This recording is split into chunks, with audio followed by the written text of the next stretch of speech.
तीन उम्र दराज औरतों का खून हुआ था और तीनों बांदा उत्तर प्रदेश की रहने वाली थी। पर सवाल ये था कि इन तीनों का खून हुआ क्यों? क्या इन तीनों का आपस में कोई कनेक्शन था, या ये किसी सीरियल किलर की मानसिकता का शिकार हुई थी, या फिर ये घटनाएं आपस में जुड़ी हुई नहीं थी? इनका कातिल कौन था? यकीन मानिए हमारा आज का केस आपको चौंका देगा जब आप इन तीनों खून के पीछे का कारण जानेंगे।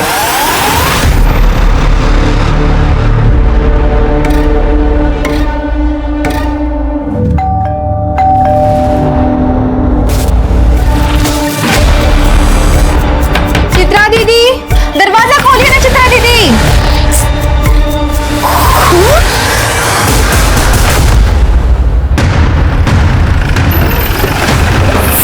आइए ना साहब। सब मैं बेला गौड़, मैंने आपको फोन किया था साहब। मैं यहाँ पे खाना बनाती है, सुबह आई तो सब ये था साहब। जरा चेक करो, बॉडी शायद दरवाजे के पीछे ही है। चलो खोलने का इंतजाम करो।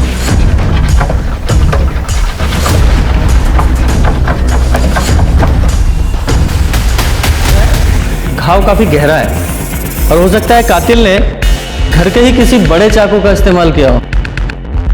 पर सब घर में तो बड़ा चाकू है ही नहीं।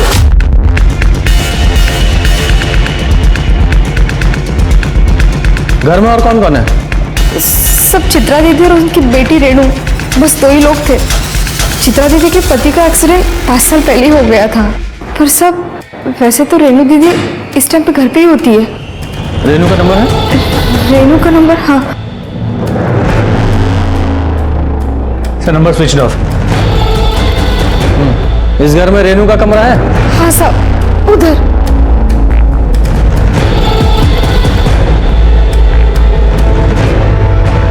अरे बाप रे, ये रेणु के सारे कपड़े कहाँ पे गए? साहब ये पूरी अलमारी कपड़े से भरी थी साहब। अगर ऐसा है तो लगता है इरादा चोरी का। लेकिन सर घर का बाकी का कोई भी सामान किसी ने छुआ नहीं है। मैंने चित्रा का रूम भी चेक कर लिया, लेकिन वहां पर भी सारा सामान जैसे था वैसे ही है। सर उसका फोन टूटा हुआ था, लेकिन जो ज्वेलरी बॉडी पे थी उसको भी किसी ने छुआ नहीं था। तो सिर्फ रेणु के कपड़े लेके कोई क्यों भागेगा? ये रेणु और उसकी मां चित्रा के बीच आपस में कुछ अनबन थी किसी प्रॉब्लम को लेकर? हाँ साहब, और रेणु के बॉयफ्रेंड शेखर की वजह से थी अनबन।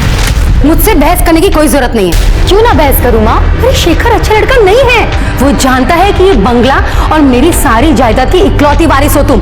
वो तुमसे नहीं, तुम्हारी प्रॉपर्टी से प्यार करता है। माँ, शेखर अच्छा लड़का है, पढ़ा लिखा है, अच्छी नौकरी करता है और उसको आपकी एक फूटी कौड़ी भी नहीं चाहिए। और वैसे भी उसने कहा है हम शादी करके बांडा से बहुत दूर चले जाएंगे। हाँ सही कहा उसने। तुम जैसी भोली भाली लड़कियों को ही तो ऐसी शादी लड़के फंसाते हो। माँ, कभी तो किसी पे भरोसा करके देखो। मैं शेखर से प्यार करती हूँ और मैं उसी से शादी करूंगी। मेरे जीते जी ऐसा कभी नहीं हो सकता, समझे तुम? मैंने फैसला कर लिया है माँ। तुम्हें शेखर का फोन नंबर या एड्रेस पता है?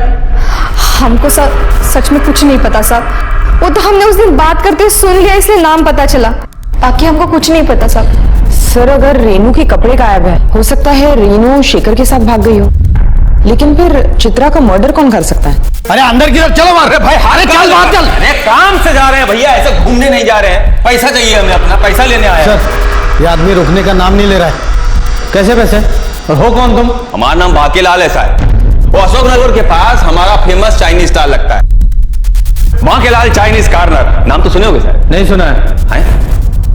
खैर छोड़िए। वो रात में हम आए थे यहाँ पार्सल डिलीवर करने, तो मैडम के पास 2000 का छुट्टा नहीं था। बोली सुबह आके 450 रुपए ले जाना, तो वही लेने आए साहब। बुला दीजिए ना।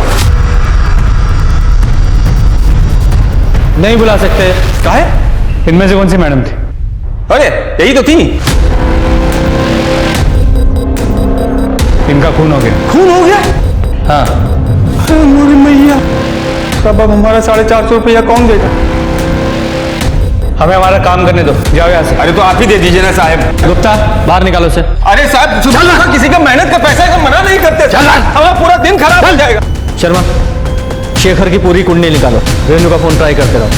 जी सर। सर रेणु का फोन स्विच ऑफ आ रहा है। उसके कॉल रिकॉर्ड्स में एक नंबर मिला है जिससे उसकी काफी बातें हुआ करती थी। वो शेखर का नंबर है क्या? जी सर। उसका पूरा नाम शेखर गुप्ता है। मोबाइल रिकॉर्ड से उसका एड्रेस घनश्याम गली का मिला। हमने वहां जाके चेक किया तो पता चला वो घर उसने काफी पहले छोड़ दिया है। नया एड्रेस किसी के पास नहीं है। तो रेनू की तरह उसका फोन भी बंद आ रहा है। जी सर। दोनों को फोन ट्रैकिंग पे डालो। सर हमने चित्रा के फोन रिकॉर्ड्स भी चेक किए, लेकिन उसमें भी कुछ सस्पिशियस नहीं मिला। ये फिंगरप्रिंट्स का क्या हुआ? सर पार्शियल फिंगरप्रिंट्स मिले, हमारे किसी काम के नहीं है। ठीक है, उन्हें भी बाकी एविडेंस के साथ रिकॉर्ड में रखो। सर पर ये रेनू है कहाँ?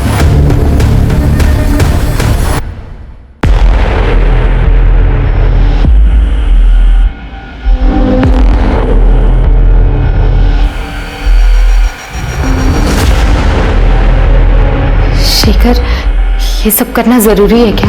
हमारे पास और कोई चारा नहीं है।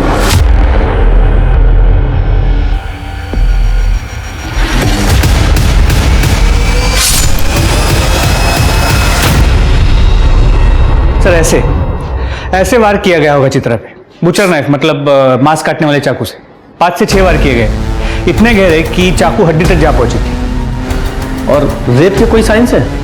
नहीं सर, रेप या कोई सेक्सुअल एक्टिविटी नहीं हुई है। अशोकनगर मार्केट में पता करो, किसी ने हाल फिलहाल में कोई बुचर नाइफ खरीदा है क्या? सर चित्रा के नौकराने बेला का फोन आया था। अशोकनगर में एक खून हुआ।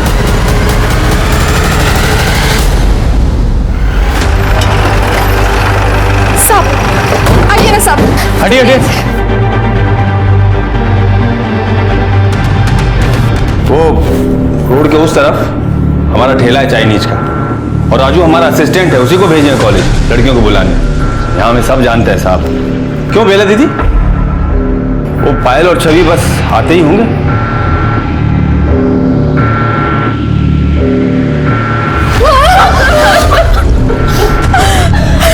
संभालो अपने आप को।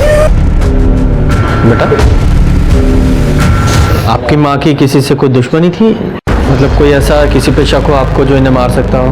नहीं सर, माँ तो हमेशा अपने टिफिन के बिजनेस में बिजी रहती थी, और जब कभी हमें समय मिलता था हम भी उनकी मदद कर देते थे। सर हम लोग ताश खेलते हैं और पायल तो लोकल रमी चैंपियन है, तो शायद ये उसी ताश की गड्डी का हो। किसी से पैसों को लेकर अरमान थी क्या?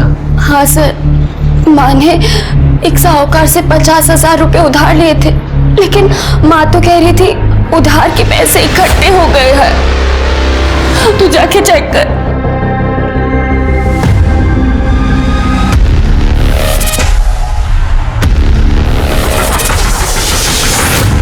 इसमें ही पैसे रखती थी माँ, और सर इसमें 4 सोने की कड़ी भी थे। वो ईंट का बादशाह जिस पे खून लगा हुआ है, उसे लैब में भेजो। देखो फिंगरप्रिंट्स मिलते हैं क्या? जी सर। वैसे मौका बाद आपको देख के लगता है कि कातिल घर में चोरी की इरादे से आया हो और फिर सुधा ने उसे देख लिया हो, तो खुद को बचाने के लिए उसने सुधा को मार दिया, या फिर ये भी हो सकता है सुधा ने उसे पहचान लिया तो खुद की आइडेंटिटी छुपाने के लिए उसको मार दिया। ये सुधा और चित्रा दोनों के घाव देखकर और मारने का तरीका सेम है। सर लेकिन ये इत्तेफाक भी तो हो सकता है। हो सकता है, लेकिन अरे हमको मदद करेंगे साहब? अरे दो ना भाई। लीजिए साहब, चाय लीजिए, हमारे ठेले का चाय है। सोचा हम भी थोड़ा पुलिस की मदद कर दें। क्यों राजू? अरे लीजिए ना। नहीं चाहिए। अरे साहब, कोई मदद चाहिए हो तो बताइए हमें। यहाँ सब लोग मदद मांगने हमारे ही पास आते हैं, बहुत इज्जत करते हैं हमारी। यहाँ वो क्या कहते हैं? भाई। यहाँ के भाई हैं हम। हाँ भाई है ये। भाई है तो यहाँ का ज्यादा भाईगिरी दिखाएगा ना, सीधा हवालात में डालूंगा। हमारे काम के बीच में ये अपनी नाक घुसेड़ना बंद कर, समझा? अरे साहब, अरे आप तो बुरा मान गए साहब। साहब बहुत गुस्से वाले हैं, हम तो खाली मदद कर रहे थे साहब। वैसे पायल और छवि ने बताया होगा आपको कि निर्मला चौधरी से सुधा का 36 का आंकड़ा था। चलो चल। कौन है निर्मला? उसने भी एक टिफिन सर्विस का काम शुरू किया था ना, तो सुधा से कम रेट में खाना दे रही थी। तो सुधा और वो निर्मला का दोनों का आपस में बहुत झगड़ा हो गया था साहब। मेरे कस्टमर छीनना बंद कर। अरे मैं क्यों छीनूंगी तेरे कस्टमर? उन्हें हमारे यहाँ का खाना पसंद है, और जब उन्हें अच्छा खाना सस्ते दामों पर मिल रहा है तो वो तेरा घटिया खाना क्यों खाएंगे? मेरे खाने को घटिया बोली तो? मैं नहीं, तेरे कस्टमर बोल रहे हैं। ये धंधा मैंने पहले शुरू किया था। आजाद देश में रहते हैं हम, तू मुझे धंधा करने से नहीं रोक सकती। चलो निकल। लेकिन कुछ समय बाद कस्टमर वापस सुधा के पास आ गए, जिसकी वजह से निर्मला बहुत भड़की हुई थी। कस्टमर्स को तो वापस आना ही था। अरे कब तक तेरा घटिया खाना खाते? कुछ भी बोल रही है ये। गलत लोगों से पंगा लिया तूने। तू जानती नहीं मैं जेल में रह के आया हूँ। दोबारा वही भेज दूंगी जहां से तू आया है, समझे? देखना मैं तेरा क्या करता हूँ मैं तेरा, समझी ना? अरे चलिए, मार डालूंगी तुझे, समझे? निकल यहाँ से। इस एरिया में एक ही टिफिन सर्विस रहेगी, समझे तू? और वो भी हमारी। तो ये मुकेश चौधरी जेल जा चुका है? हाँ साहब, वो शाहिदपुर गांव में कोई कांड किया था, जिसके चक्कर में वो जेल गया था। उसका एड्रेस बोलो। हाँ, वो यहीं रहता है, मकान नंबर 10। 10 नंबर तो यही है। भाई साहब, ये मुकेश और निर्मला का घर यही है? हाँ यही है। पता है कहाँ गए? सर सुबह सुबह 8:30 बजे कहीं बाहर जा रहे थे। अच्छा, उसका नंबर है? हाँ है ना सर। शर्मा ले लो। सर मुकेश के नंबर को ट्रैकिंग पे डाल दिया है और शाहिदपुर पुलिस स्टेशन को मुकेश के केस की डिटेल्स हमें भेजने के लिए कह दिया। और सर लोकल मार्केट से पता चला है हाल फिलहाल में कोई बुचर नाइफ बिकी नहीं है। तो हो सकता है कातिल ने बुचर नाइफ कहीं और से खरीदा हो, या ये भी हो सकता है उसके पास पहले से हो। ये रेनू और शेखर का क्या हुआ? सर दोनों के फोन अभी भी स्विच ऑफ, पूरे प्रदेश में अलर्ट जारी कर दिया। सर आपको क्या लगता है ये चित्रा और सुधा के कत्ल में कोई कनेक्शन है क्या? क्योंकि कोई कॉमन लिंक नजर तो नहीं आ रहा। एक लिंक है ना, बेला गौड़, जो दोनों क्राइम सीन पर मौजूद थी। वो चित्रा और सुधा दोनों को जानती है। चित्रा के घर में चोरी नहीं हुई, लेकिन सुधा के घर में चोरी हुई है। अगर ये मान भी लें कि इस बेला गौड़ ने दोनों को मारा है, तो मोटिव क्या हो सकता है? सर, बेला का मकान मालिक संजय चतुर्वेदी आपसे बात करना चाहता है। बुलाओ। सर बस्ती में हम आपसे ये बात कर नहीं पाए, लेकिन सुधा और बेला के बीच में कुछ भी ठीक नहीं था जब से वो कूड़े वाला हादसा हुआ था। कूड़े वाला हादसा मतलब? सर वो सुधा नॉनवेज पकाती है और उसका बचा हुआ जो भी गंदगी है ना, वो पंजे और हड्डी वगैरह, वो सब बाहर कूड़ेदान में डाल देती थी। और बेला को उसकी बदबू से बहुत दिक्कत होती है क्योंकि वो शाकाहारी है। सर बेला ने सुधा को कई बार बोला वो कूड़ा वहां से हटाने के लिए, और एक दिन कुत्तों ने वो कूड़ेदान पलट दिया और वो सारी गंदगी बेला के घर के सामने बिखर गई। तुमने तो हमारा धर्म ही भ्रष्ट कर दिया रे। ज्यादा ड्रामा करने की जरूरत नहीं है तुझे। मैंने तो सुना है तेरा बेटा आशीष चिकन तंदूरी खाता है रफीक के ठेले पे। आशीष को हाथ लगाने की। अभी तो सिर्फ थप्पड़ मारा इसे, अगली बार ऐसा कुछ किया ना साले ने तो कंप्लेंट कर दूंगी। तो देखना फिर आएंगे मेंटल हॉस्पिटल वाले इसे लेने। हट। छोड़ूंगा नहीं तेरे को, चौड़ा ठोक के रहूंगा। सर आशीष बेला का इकलौता बेटा है और बहुत सर पर चढ़ा रखा है उसको।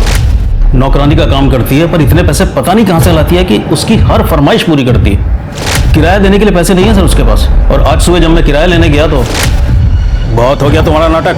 आशीष को 15,000 रुपए का फोन दिलाया है और हमारा किराया देते वक्त आनाकानी करते हो। अगले महीने पैसे दे दूंगी। इस महीने पैसे खत्म हो गए। माँ ने बोला ना पैसा नहीं है। ये झूठ बोल रहा है साहब, इसने हमें छेड़ा था, इसीलिए तो आशीष ने इन पे हमला किया था साहब। झूठ बोल रही है सर, कब छेड़ा हमने तुझे? साहब महीने के किराए के लिए हमने इनके पास कुछ दिनों की मोहलत मांगी थी, तो ये हमें 1 महीने की मोहलत दे दो ना, हम अगले महीने आपको पक्का किराया दे देंगे। पैसे नहीं है तो किसी दूसरी तरह से दे दो ना किराया। मतलब? छोड़ो।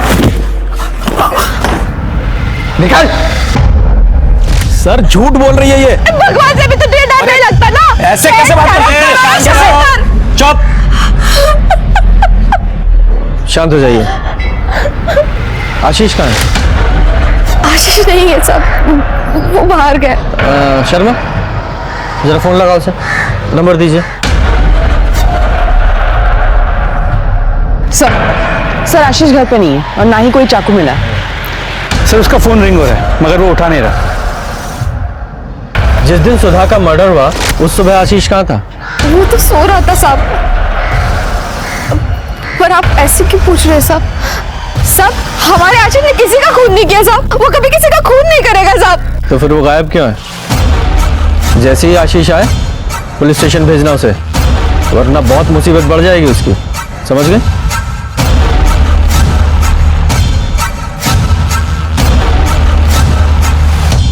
इस आशीष के पास सुधा को मारने का मोटिव है।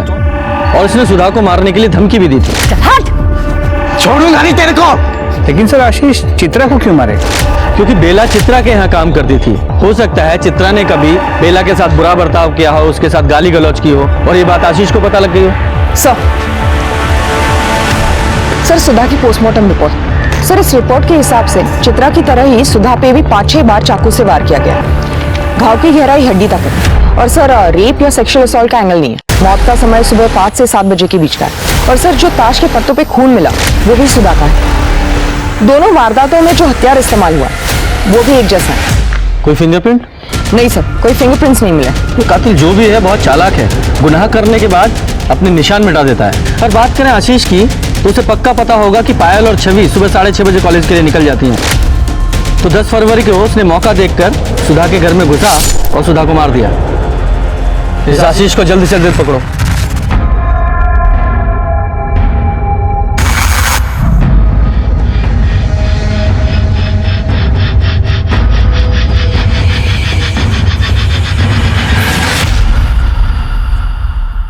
ये ले, सुबह का टाइम है, चाय पी और ये बता सुधा को कैसे मारा? सर मैंने किसी को भी नहीं मारा है। फिर 10 फरवरी को तेरे फोन की लोकेशन सुधा के घर के पास की क्यों है? बोल। सर आप शायद भूल रहे, मैं सुधा आंटी के बगल में ही रहता हूँ, तो मेरी लोकेशन वही की बताएगी ना, ताजमहल की थोड़ी ना बताएगी। बहुत होशियार बन रहा तू। गुप्ता, इसे ले जाके बोरे में भरो और इतना कूटो जिसे ताजमहल नजर आना चाहिए। चल जा। सर मैं बताता हूँ, मैं बताता हूँ। बोल। सर मैं कॉलेज में 2 बार फेल हो गया था, इसलिए मुझे पढ़ाई छोड़नी पड़ी। मेरी माँ एक सेठ के पास काम करती थी और सेठ ने मुझे सेल्समैन की नौकरी भी दी, लेकिन उसकी एक शर्त थी कि पहले मैं अपने एग्जाम्स क्लियर कर लूँ। और छवि भी वही कॉलेज में पढ़ती है, तो मैंने सोचा कि मैं उससे नोट्स ले लूँगा और वो ठीक सुबह 6:30 बजे अपने घर से निकलती है कॉलेज के लिए, तो इसीलिए मैं उसके घर चला गया था। अच्छी कहानी है, बहुत सुंदर। आगे बता।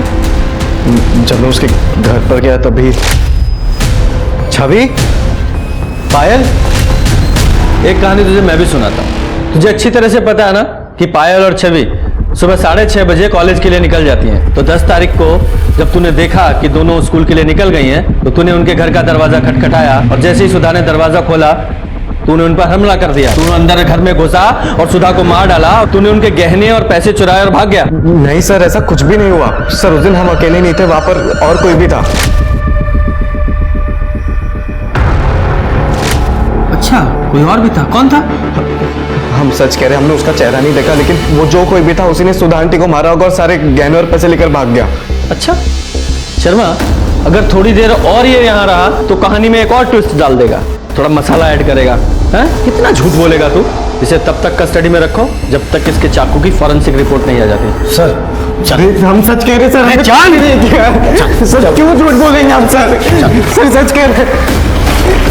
सर अशोकनगर से किसी ने कॉल किया था, एक बंद घर से बदबू आने की शिकायत की है। चलो।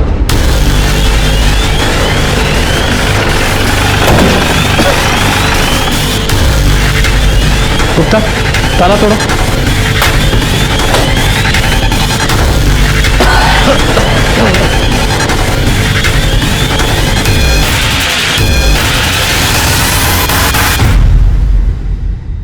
आप में से कोई नहीं जानता है? जी, मैं इसकी पड़ोसन। आपका नाम? वंदना साहू। इनका नाम क्या है? कल्पना। आखिरी बार कब देखा था इन्हें? ये करीबन 7-8 दिन पहले। 7-8 दिन पहले? 7-8 दिन से घर में कोई आ जा नहीं रहा है, कुछ अजीब नहीं लग रहा आप लोगों को? पिछले बार जब हम मिले तो कल्पना बता रही थी उसे बद्रीनाथ की यात्रा पर जाना है, तो हमें लगा कि वो बद्रीनाथ की यात्रा पर चली गई होगी। अच्छा, इनकी फैमिली में और कौन कौन है? वो कहाँ है? वो भी 3 साल पहले कोई दूसरी जाति के लड़के के साथ भागकर शादी कर ली। कोई जॉय विश्वास नाम है। भाग के शादी की? और इस शादी से कल्पना खुश नहीं थी, इसलिए अपनी बेटी से सारे रिश्ते नाते तोड़ ली थी। सर देख के लगता है इसको भी सुधा और चित्रा की तरह मारा गया। और सर लाश की हालत देख के लगता है 7-8 दिन पहले इसकी मौत हुई है। 7-8 दिन पहले? 7-8 दिन पहले तो चांदनी आई थी कल्पना से मिलने। वंदना, हम सोच रहे हैं कि 1-2 दिन बाद में बद्रीनाथ की यात्रा पर जाकर आए। क्या बात है, तो कब वापस आओगी?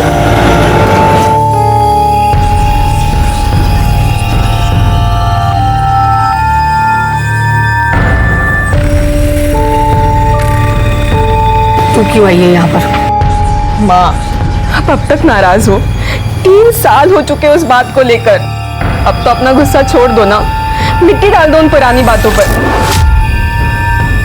मैं कलकत्ता से सिर्फ और सिर्फ आपके लिए आई हूँ। मेरी बेटी 3 साल पहले मर चुकी है। नहीं माँ, उसने भागकर अपनी मर्जी से किसी दूसरी जाति के लड़के के साथ में शादी कर ली थी। हम तो उसका क्रियाक्रम भी कर चुके हैं। नहीं माँ, माँ आप कैसी बातें करिए? माँ, माँ, माँ एक बार हमारी बात सुन लीजिए। माँ, माँ, माँ प्लीज दरवाजा खोलिए माँ, प्लीज। माँ एक बार हमारी बात सुन लीजिए माँ। संभालो अपने आप, माँ का मन पिघल जाएगा, उसे थोड़ा समय दो। माँ, हम आपसे संभालो अपने बहुत प्यार करते हैं माँ। अगले दिन हमने देखा कि दरवाजे पे ताला लगा हुआ था और दरवाजे पे कोई गिफ्ट नहीं थे, तो हमें लगा कि कल्पना बद्रीनाथ की यात्रा के लिए निकल चुकी होगी। ठीक है, फिलहाल आप सब लोग जाइए, जरूरत पड़ी तो वापस बुलाएंगे। जी सर, हमने तो पूरा घर चेक किया, कहीं पर भी गिफ्ट्स नहीं मिले। हो सकता है कल्पना ने गुस्से में आकर बाहर फेंक दिया हो। चांदनी को कोलकाता इन्फॉर्म करो और उसे यहाँ बांदा आने के लिए बोलो। सर, हुक्म का बादशाह, ये चित्रा के घर पे भी हमें, और यहाँ कल्पना के घर पे ये हुक्म का बादशाह, किंग ऑफ स्पेड्स। सर पायल और छवि से कहिए पत्ते उनके ताश के गड्डी के तो नहीं? अब ये तो वो दोनों ही बता पाएंगे। चलो चल के पूछते हैं। अखिलेश तुम होश में हो? हमने तुमसे कहा ना हमें तुमसे शादी नहीं करनी है। पर क्यों नहीं? मैं पढ़ा लिखा हूँ, अच्छा कमा लेता हूँ, हाइट बॉडी सब अच्छी है, और क्या चाहिए तुझे? पायल प्लीज समझा करो पायल। हाँ निकल क्या कर रहे हो तुम? क्या झगड़ा हो रहा है? क्या झगड़ा कर रहे हो? क्यों? सर मैं पायल से प्यार करता हूँ। मैं नहीं करती सर। सुन लिया? चल अब निकल यहाँ से, और आगे से इस घर के आसपास भी दिखाई दिया तो सीधे हवालात में डालूंगा। सर पर चल निकाल। और तू? दोस्त है सर। फिलहाल निकलो यहाँ से, बाद में आना। चलो। पायल, तुम्हारी ताश की गड्डी में से कुछ कार्ड्स गायब हैं क्या? सर ये तो पूरे हैं। क्या कभी आशीष ने तुमसे कॉलेज के नोट्स मांगे थे? नहीं सर, कभी नहीं। और अगर वो नोट्स मांगता भी तभी मैं उसे नहीं देती। और दीदी, ये भाई ने खाना भेजा है। पैसे कितने हुए? भाई की तरफ से है, भाई ने कहा है पैसे नहीं लेना है।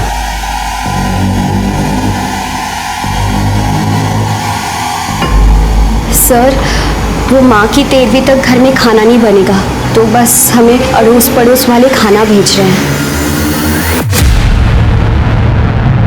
सुधा के केस में चोरी मोटिव हो सकता है, लेकिन चित्रा और कल्पना का क्या? चित्रा की बेटी रेनू और शेखर भी अभी तक मिसिंग थे।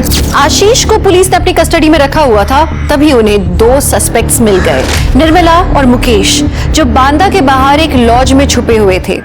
बोल, 10 तारीख को तेरे फोन की लोकेशन सुधा के घर के पास की है, तो बता इसकी क्या कहानी है? बोल बोल। बताता हूँ सर। मैं तुम्हारी उस दिन मैं सुबह सुबह दूध लेने के लिए जा रहा था, तो मैंने देखा सुधा के घर का दरवाजा खुला हुआ है। मैंने सोचा इससे अच्छा मौका और नहीं मिलेगा उसका खाना खराब करने का, और सुधा ने सर हमारा पूरा धंधा चौपट कर दिया था, इसलिए उसका खाना बिगाड़ने के इरादे से उसके घर में घुसा था सर। कहानी तूने अच्छी सुनाई है, पर कहानी का वो हिस्सा बताना भूल गया जिसमें तूने उनके घर से पैसे और कंगन चुराए थे। कौन से कंगन? देख, हमारे पास आई विटनेस है जिसने तुझे चोरी करते हुए देखा था। बोल। आशीष ने देखा था।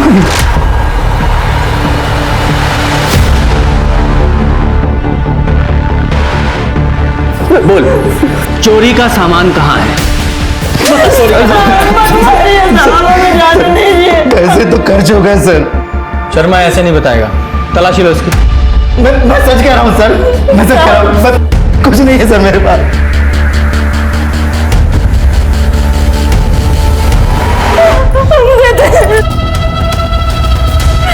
हमें जाने दो साहब।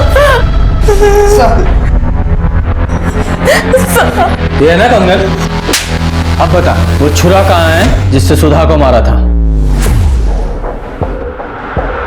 कहाँ है वो छुरा?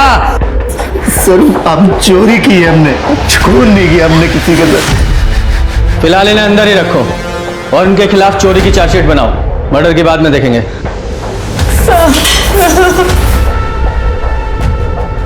और ये आशीष के चाकू की फॉरेंसिक रिपोर्ट नेगेटिव आई है ना?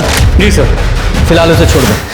सर चांदनी विश्वास कर ले आप पहुंच रहे हैं और सर शेखर और रेनू का फोन ऑन हो गया, मैंने उनसे बात की, वो भी आ रहे हैं।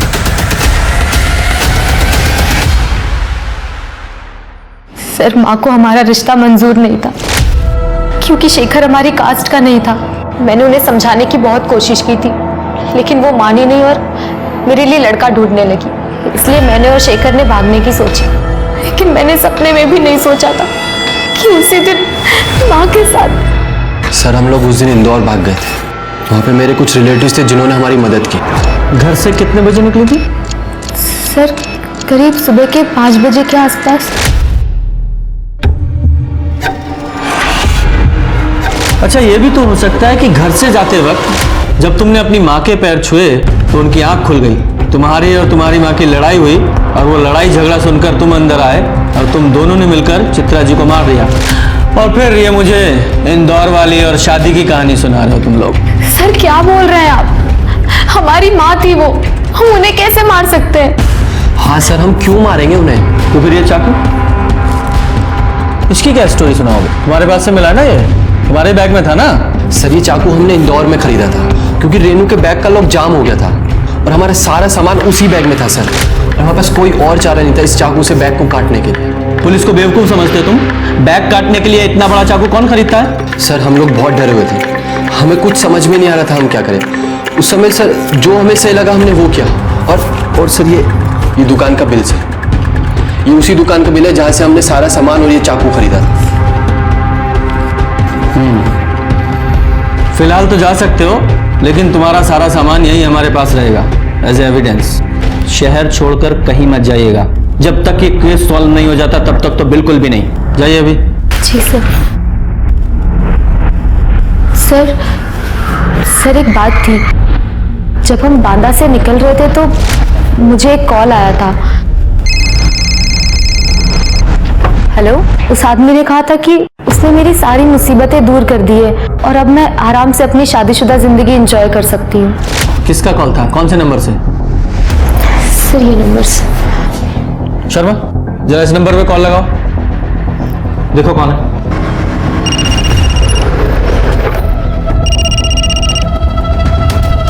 Hello, Bankelal Chinese corner.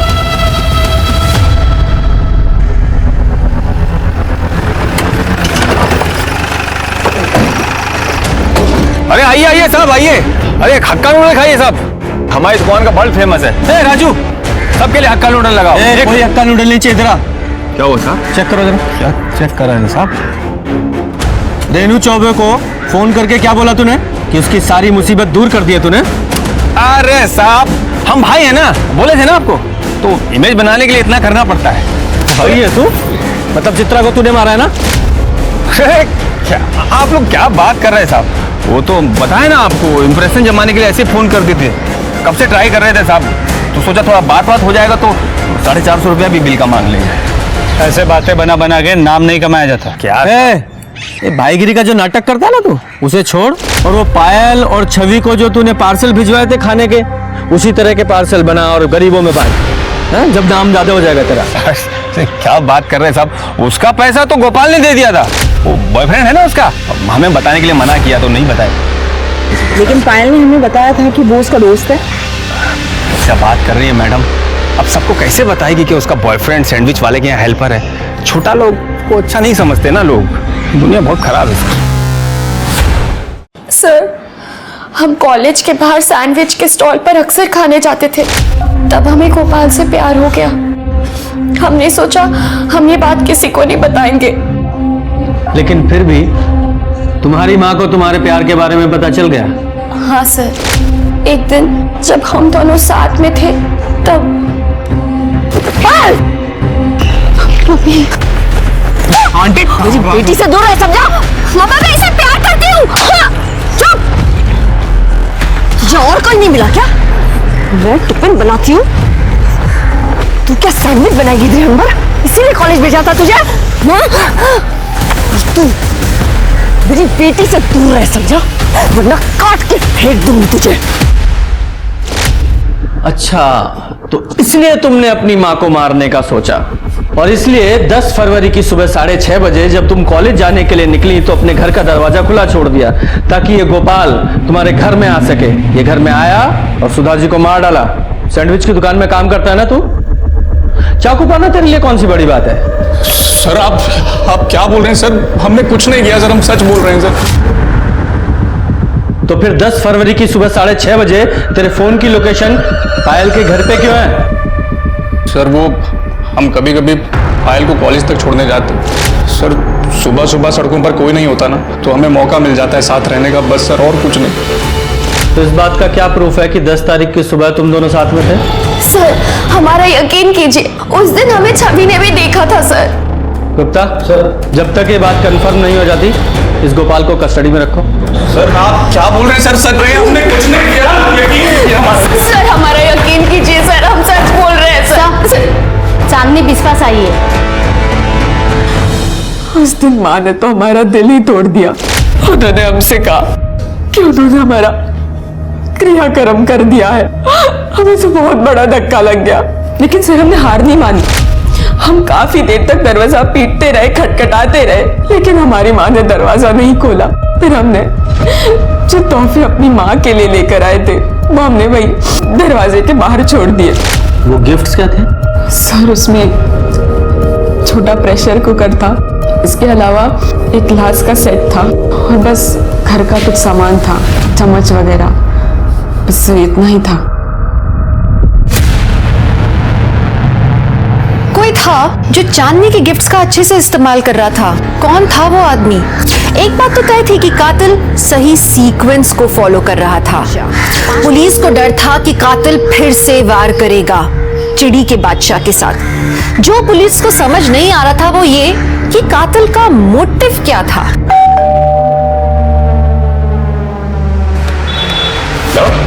अरे बार बार खाना देने की जरूरत नहीं है। अरे रख लीजिए, पहले ही आपके लिए बहुत कुछ कर चुके हैं। ये खाना का चीज मतलब हम समझे नहीं। वो सुधा आंटी को रास्ते से कौन हटाया? हाँ?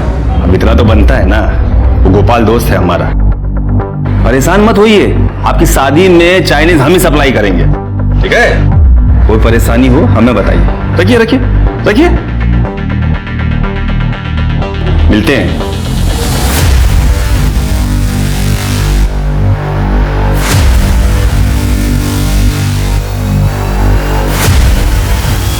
Hello, police station. बोल कहाँ है वो चाकू? कौन चाकू साहब? कौन सी बात कर रहे हैं आप?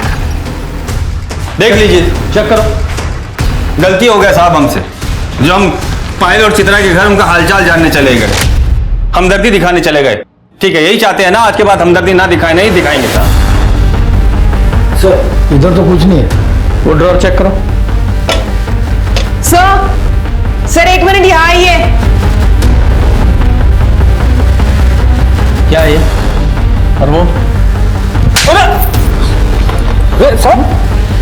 कल्पना का सामान है ना ये? तूने इसे मारकर फिर ये चुराया? मारा कि नहीं? बोल। अरे क्या बात कर रहे हो साहब? अरे वो तो कल्पना काकी के घर के बाहर से गुजर रहे थे, सब पैकेट बाहर पड़े थे। हमने काकी से पूछा, काकी आपको चाहिए? बोले नहीं चाहिए, हटाओ सब नजरों के सामने से। तो हम घर ले आए, इस्तेमाल कर रहे हैं। अभी भी कोई गुनाह है का? तेरे साथ इस घर में और कौन रहता है? राजू, हमारा असिस्टेंट। पुलिस ने बाकी के सब सस्पेक्ट्स को अपनी लिस्ट से हटा दिया था, बचा था सिर्फ बांके। पुलिस को यकीन था कि कत्ल बांके ने किए हैं, लेकिन बांके के खिलाफ कोई पुख्ता सबूत नहीं थे पुलिस के पास। तो पुलिस ने कुछ तिकड़म लगाई, 10 दिन इंतजार किया और फिर भैया 1 प्लेट फ्राइड राइस देना। हाँ बैठिए ना, बैठिए टेबल। ए राजू जगह साफ करो। अरे सर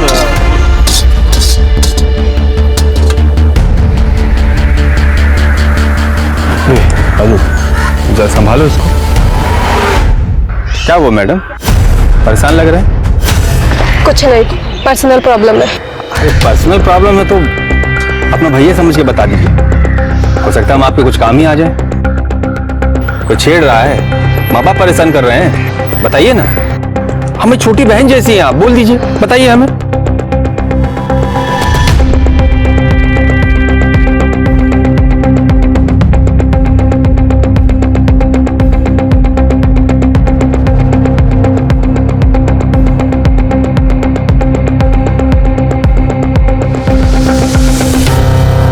सर काम हो गया।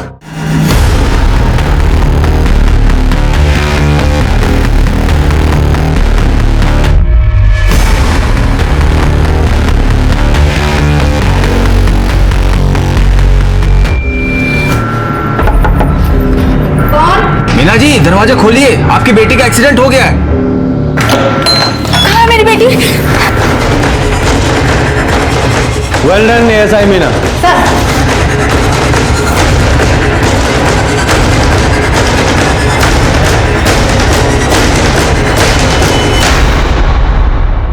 हमारा नाम सीमा शुक्ला है, हमारा बॉयफ्रेंड है दिनेश, वो कानपुर में रहता है। हम दोनों एक दूसरे से बहुत प्यार करते हैं, शादी भी करना चाहते हैं, पर मेरी माँ इस रिश्ते के खिलाफ है। अरे घबराइए मत, रोइए मत, हम आपकी मदद करेंगे।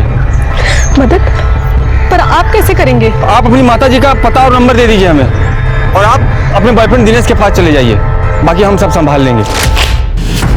इस ताश की गड्डी में सिर्फ एक ये चिड़ी का बादशाह मिला है हमें, बाकी के 3 बादशाह तीनों बॉडीज के पास मिले, और ये गड्डी तेरे बैग में। और ये बादशाह भी तू आज मर्डर के बाद बॉडी के पास फेंकने वाला था। क्यों, सच कहा ना?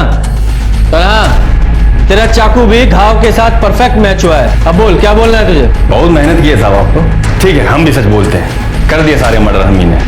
सब वो ताश वाला टच कैसा लगा? एकदम अंग्रेजी पिक्चर जैसा ना, है ना? पता है सर, हमने अपनी पहली अंग्रेजी पिक्चर निधि के साथ ही देखी थी, निधि के फोन में। हमारे ठेले पे आती थी साहब को पार्सल लेने। हमारे हाथ का फ्राइड राइस बहुत पसंद था उसको, हम दोनों को प्यार हो गया, लेकिन उसकी अमीर माँ को पता चल गया। बस ऐसे कोई मारता है साहब? क्या किए थे हम? निधि से प्यार ही किए थे, निधि भी तो हमसे प्यार करती थी, तो दुनिया की मिर्ची काहे लग रही थी? हम दोनों को जुदा कर दिया साहब, और कोई हमारा मदद नहीं किया। तब हम डिसाइड किए कि हम गुंडा बनेंगे, और आज के बाद कभी किसी जोड़े को जुदा नहीं होने देंगे आप। तो इसलिए तूने कल्पना, चित्रा और सुधा को मार डाला? वो कल्पना चांदनी को खरी खोटी सुना रही थी साहब। काकी, क्योंकि उसने किसी दूसरे जाति। रेनू का नंबर कहां से मिला? क्या साहब, अरे खाने का पार्सल के लिए दोनों अपने ही नंबर से फोन करती थी, तो दोनों का नंबर हमारे पास था। जब हम पार्सल डिलीवर करने गए तो चित्रा और रेनू को लड़ते हुए सुना। हाँ, तो इसलिए तू हमारे सामने सबकी मदद करने का नाटक करता था, ताकि हमें तुझ पर शक ना हो। लेकिन देखा, कानून के हाथ तुझ तक पहुंच ही गए। अच्छा किए साहब, आप हमें अरेस्ट कर लिए। अब हम जमानत पे बाहर आ जाएंगे, नेता बन जाएंगे, नेता, चुनाव लड़ेंगे, जीतेंगे, और फिर किसी जोड़े को जिंदगी में जुदा नहीं होने देंगे साहब। पुलिस भी हमारा कुछ नहीं कर पाएगी। गलतफहमी है तुझे, फांसी होगी तुझे, फांसी, और तू कभी बाहर नहीं आ पाएगा। पुलिस की चालाकी ने उन्हें कातिल को पकड़ने में कामयाबी दिलाई। बांके लाल तिवारी को 3 हत्याओं के लिए गिरफ्तार किया गया, और कोर्ट केस में उसे मानसिक रूप से असंतुलित पाया गया। बांके को लगता था कि वो एक गुंडा है, प्यार का पहरेदार है, और 2 प्रेमियों के बीच में आने वालों को वो सबक सिखाना चाहता था, उन्हें मार देना चाहता था। 130 करोड़ की आबादी वाले इस देश में आज एक ऐसे केस पर दिए गए कोर्ट के नतीजे ने खुद कानून के रक्षकों को भी चौंका दिया है। ये केस शायद इस साल का सबसे बड़ा और हैरतअंगेज केस होने वाला है। दिन भर इधर उधर घूमता रहता है, कभी इस लड़की को छेड़ा, कभी उस लड़की को छेड़ा। आधा दिन तो तेरी शिकायतें सुनने में बीत जाता है मेरा। और ये क्या है? क्या है? हेलो बच्चों। Good morning, good morning. अच्छा, आज कुछ नया करते हैं, ठीक है? चेस खेले? हाँ। कौन खेलेगा पहले? रितु, आओ।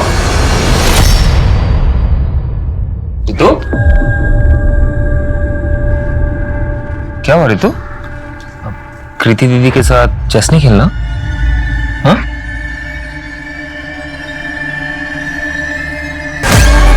ये क्या हुआ? वो खाना बनाते टाइम बचपन से बच्चों को सिखाया जाता है कि अनजान लोगों से बात न करें। ये जताया जाता है कि उन्हें अनजान लोगों से खतरा है। लेकिन आपको ये जानकर हैरानी होगी कि सेक्सुअल हरासमेंट के अधिकतर केसेस में जान पहचान के या घर के लोग दोषी निकलते हैं। तो अब किससे बच के रहना चाहिए, अनजान से या जान पहचान वाले से? नमस्कार, मैं दिव्यांका त्रिपाठी दहिया स्वागत करती हूँ आपका क्राइम पेट्रोल 70 के आज के खास एपिसोड में। ऋतु के हाथ में जो चोट लगी है ना कृति, मैं कह रहा हूँ उसका भाई उसके साथ घर पे जरूर मारपीट करता होगा। जब से उसकी मम्मी की मौत हुई है ना, वो क्लास में अजीब बिहेव करने लगी। काश मैं उसकी मदद कर सकता। मदद ही तो कर रहे हैं ना आप, अपना एनजीओ में उसे पढ़ा लिखा कर उसके पैरों पे खड़े होने में हेल्प ही तो कर रहे हैं। ऐसे नहीं, ऐसा कुछ जिससे मैं उसे उस नर्क से निकाल सकूं। कोई भी लड़की डोमेस्टिक वायलेंस डिजर्व नहीं करती, उसे इंडिपेंडेंट होना चाहिए। इंडिपेंडेंस से याद आया, गाड़ी चलाना सीख लो। मुझे गाड़ी चलाने भी आती है और मैं चलाती भी हूँ।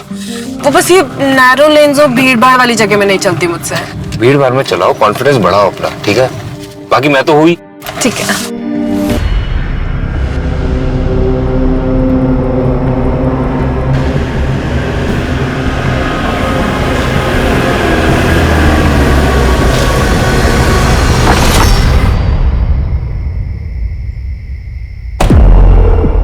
चलो बाय भैया। बाय।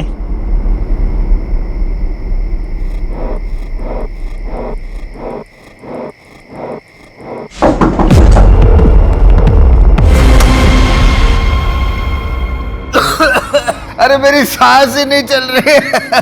क्या घर में धुआं कर रखा है पूरा? ये धूप के धुएं से मेरी जान लेगी क्या? आप रोज रोज दारू पी के घर में आते हो, पूरे घर में गंद फैलाते हो, इसीलिए ये धूप जलाना पड़ता है मुझे। तू बेटा सुनना, जरा दही लेके आना बाजू की दुकान से। मम्मी मैं बहुत ज्यादा थक गई हूँ, अभी सोने जा रही हूँ। Good night. अरे सुनो तो, यहाँ पे किसी को मेरी कुछ पड़ी नहीं है, सब अपनी अपनी दुनिया में मस्त है। हे भगवान, ये अनुज जैसा एक अच्छा सा बेटा दे देता मुझे। जिंदगी का सबसे बड़ा झूठ है आई एम फाइन। हर कोई अपनी जिंदगी में मुसीबतों से जूझ रहा है। प्रॉब्लम बड़ी हो या छोटी, बात करना बहुत जरूरी है। हमारा मन है गुब्बारा और टेंशन है हवा। अगर हवा ज्यादा भर जाए तो गुब्बारा फट जाता है। वैसे ही अगर टेंशन ज्यादा बढ़ जाए तो सोचने की क्षमता खत्म हो जाती है और हमारा मन फट जाता है। दोस्तों, अगर कभी भी आप अपने आप को अकेला महसूस करते हैं तो मैं आपका दोस्त अनुज आपके साथ हूं। मुझे कांटेक्ट करने के लिए मेरे सोशल मीडिया हैंडल पर कांटेक्ट करें। लिंक और डिटेल्स नीचे है। आप मुझे ईमेल भी कर सकते हैं, उसका भी डिटेल्स नीचे। आज के लिए मैं आपका दोस्त अनुज आपसे विदा लेता हूं। Take care. ठीक है ना? हाँ बढ़िया। यार भूख लगी है, कुछ खा के आए? अच्छा लता, मैं चलता हूं।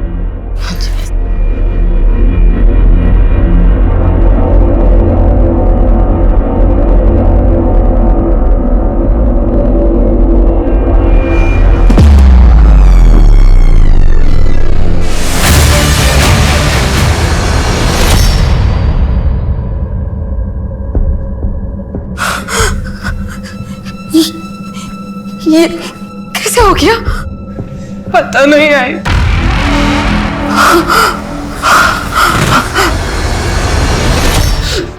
बाबा भी घर पे नहीं थे, मैंने भैया को कॉल करके बुला लिया। ये रहा सिलेंडर, देखिए इसका पाइप फिट नहीं हो रहा मुझसे। चलो अभी कर देता हूँ। हाँ आप कीजिए ना, मैं फ्रेश होके आती हूँ। ठीक है। और थोड़ी देर में मुझे सामान गिरने की आवाज आई।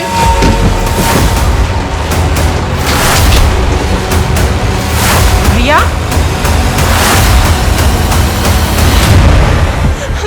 भैया,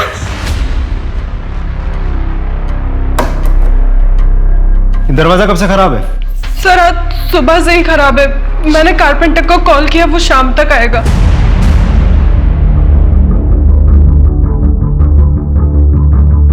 ये चाकू इसी घर का है? नहीं सर। आप हॉस्पिटल अकेली गई थी? नहीं, जेठ जी मेरे साथ आए थे।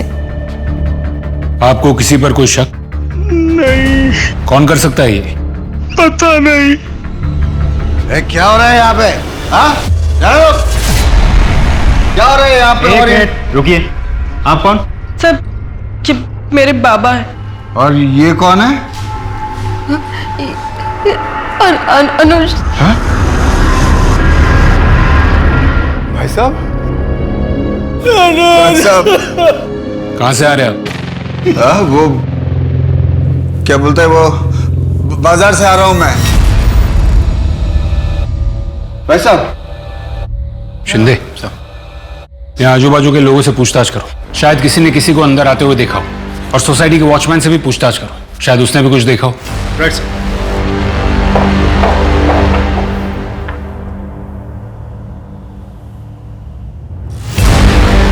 वॉचमैन, वॉचमैन, एक्सक्यूज मी, आपको पता है ये वॉचमैन कहाँ होगा? अरे ये राम सिंह पता नहीं कहाँ गया। इसका नंबर मिल सकता? हाँ जी, हाँ जी।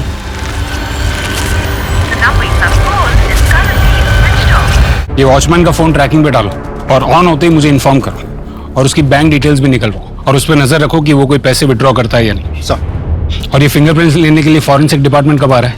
सर टीम पहुंचती ही होगी। सर अब तक हमने एक ही तरफ की कहानी सुनी है। क्या कीर्ति पे हम इतना भरोसा कर सकते हैं कि वो हमसे सच ही बोल रही है? शिंदे, फिलहाल तो कोई भी शक के दायरे से बाहर नहीं है, कीर्ति भी नहीं। कानून सिर्फ सबूत पर भरोसा करता है। एक काम करो, अनुज की कॉल डिटेल्स निकालो।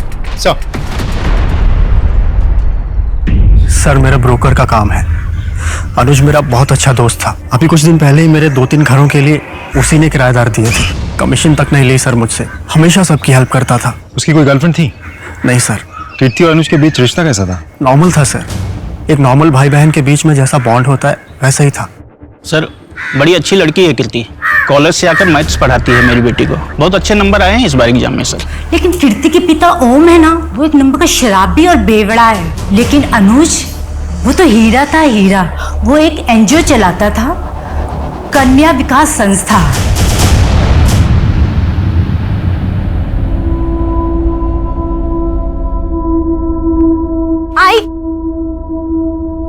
आई दिशा, क्या हुआ बेटा, क्यों रो रही है ऐसे? आई, मुझे आपके साथ आना है। कल से तेरे एग्जाम है ना, 3 दिन की तो बात है। जैसे तेरी मामा की शादी होगी ना, मैं नागपुर से वापस मुंबई आ जाऊंगी। नहीं आई, मुझे भी आना है आपके साथ। मुझे अकेले नहीं रहना। अरे बाबा अकेले कहाँ है, बाबा है ना यहाँ तेरे साथ।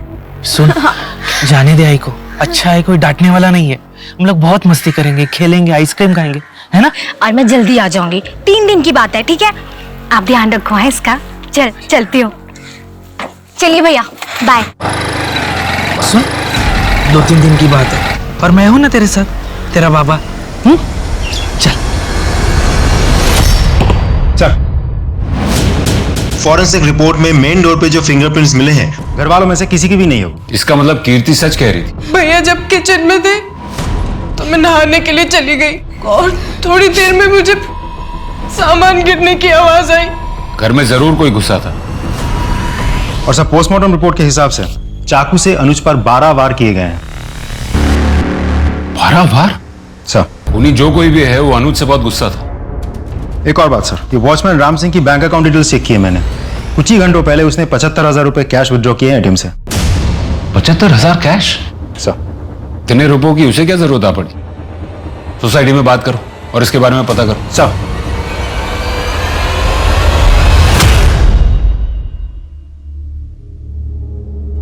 ताऊ जी, खाना।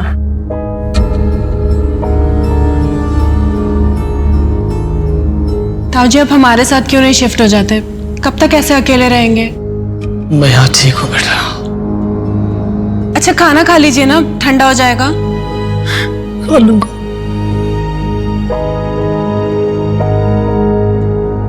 अनुज के साथ किसने किया होगा ये सब? तुम दोनों में तो एक दोस्ती जैसा रिश्ता था ना बेटा। शायद अनुज ने तुझे कभी बताया हो। नहीं ताऊ जी। ताऊ जी बेटा, मैं एक रिक्वेस्ट करना चाहता हूं तुझसे। बोलिए ना। एनजीओ शुरू किया था अनुज की मम्मी ने, और उसके जाने के बाद अनुज ही संभालता था उसे। मेरी एक रिक्वेस्ट है बेटा, एनजीओ को तू संभाल ले। ताऊ जी, लेकिन मैं कैसे कर पाऊंगी ये सब? कर पाएगी बेटा, मेरा विश्वास है तू कर पाएगी। करेगी ना? बोल। येलो येलो येलो, क्या पी रहे हो तुम लोग? हाँ तुम लोग रोज बोलते थे ना मैं तुमको कभी नहीं पिलाता हूँ। ये लो आज मेरी तरफ से, वो भी अंग्रेजी वाले। ये मार, ये देख।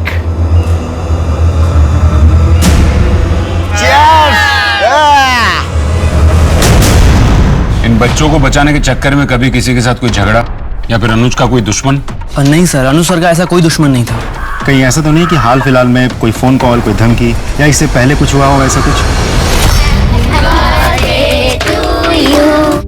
Thank you so much. भैया इसमें ना हम सब ने आपके लिए कुछ लिखा है। ये ना मेरा बर्थडे का बेस्ट गिफ्ट है। Happy birthday to you. Thank you so much. Sir thank you तो मैं आपसे कहना चाहती हूँ, इन बच्चों के फ्यूचर के लिए कितना कुछ कर रहे हैं आप। सर अनुज सर का कौन दुश्मन हो सकता है? उन्होंने तो सबके लिए अच्छा ही किया है, कभी किसी के लिए बुरा नहीं किया। सर ऐसे तो उनका कभी किसी के साथ झगड़ा नहीं हुआ, पर कुछ दिन पहले। क्या कुछ दिन पहले क्या? सर अनुज सर के सोशल मीडिया पर बहुत सारे फॉलोअर्स हैं, वो मोटिवेशनल वीडियोस बनाते हैं ना, तो अक्सर लोग ऑफिस में उनसे मिलने आया करते। उस दिन भी आपकी वीडियोस ने तो मेरी जिंदगी ही बदल दी है। मुझे अपनी लाइफ के बारे में सोचने की इंस्पिरेशन आपके वीडियोस देखकर ही मिलती है। और फिर मुझे लगा कि मैं तो अपने पति से प्यार ही नहीं करती। क्या है ना, अरेंज मैरिज में प्यार होने के लिए थोड़ा सा वक्त लगता है। नहीं ऐसा नहीं है, मैं तो उनसे डिवोर्स ले रही हूँ। अगर आप 100% श्योर है इस चीज को लेकर, मतलब डिवोर्स को लेके, तो फिर आपको वही करना चाहिए जो आपको ठीक लगे। ये आपकी जिंदगी है। ये आपके लिए। अपने दर्शकों से मैं यूजुअली गिफ्ट एक्सेप्ट नहीं करता हूँ, आई एम सॉरी। मैं सिर्फ आपकी दर्शक थोड़ी ना हूँ, हमारे बीच तो एक अलग सा कनेक्शन है, दोस्ती का, या फिर उससे भी कहीं ज्यादा। ठीक है, मैं ये अपने एनजीओ के बच्चों में बांट दूंगा। Thank you. फिर मैं आपको नेक्स्ट टाइम कुछ ऐसा गिफ्ट दूंगी कि आप किसी और के साथ शेयर नहीं कर पाएंगे। 2 दिन के लिए मेरे पति बाहर जा रहे हैं, हम डिनर पर चले? देखिए ये सही नहीं हो रहा, आप शादीशुदा है, ये सब आपको शोभा नहीं देता। पर मैं सर आपको वो मीटिंग के लिए जाना था ना? हाँ। बाय। उस दिन के बाद भी उस लड़की ने सर को बार बार कॉल करके परेशान कर दिया। अनुज सर के लगातार मना करने के बाद भी उस लड़की ने सर के साथ कॉल पर गाली गलौज तक की।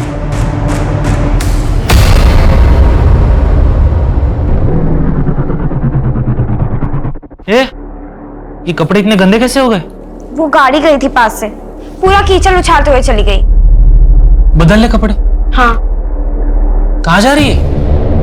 कपड़े बदलने, कमरे में। अरे तो मेरे सामने बदलना कपड़े, मुझसे कैसी शर्म। रुक, मैं कपड़े देता हूँ मैं तुझे।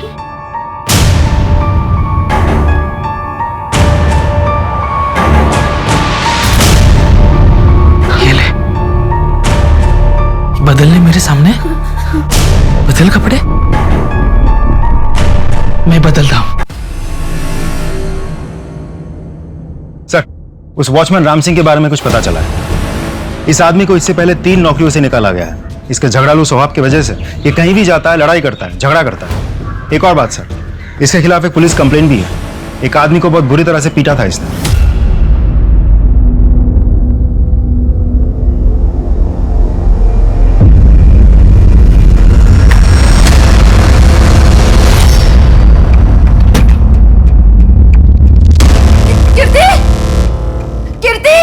कीर्ति जल्दी आ। कीर्ति ये देख, ये देख ना, सब खाली है, पैसे नहीं, गहने नहीं, कुछ भी नहीं। लास्ट कब देखे थे गहने? सर कुछ 4-5 दिन पहले। आई लॉकर ज्यादा खोलती नहीं है। उन गहनों की कोई फोटोज? हाँ।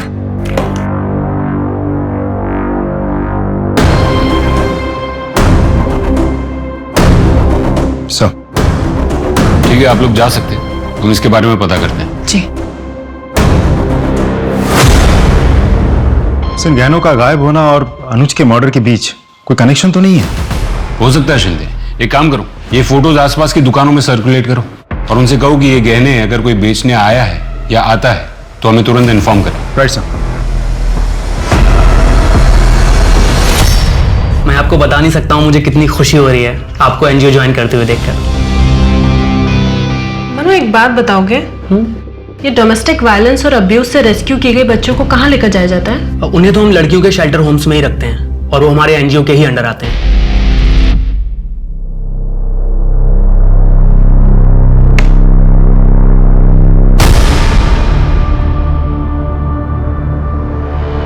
जल्दी रोटी।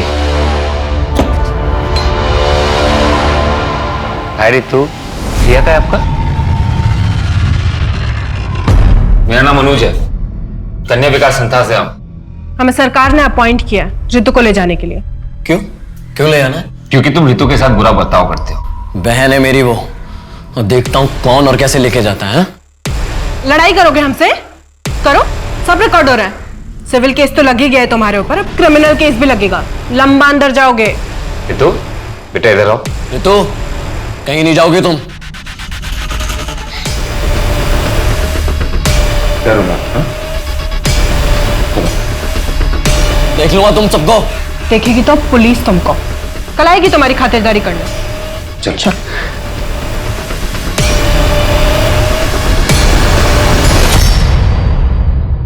और ये शेल्टर होम्स कहाँ पर है? एक तो कोथरूड में है, दूसरा दापोली में।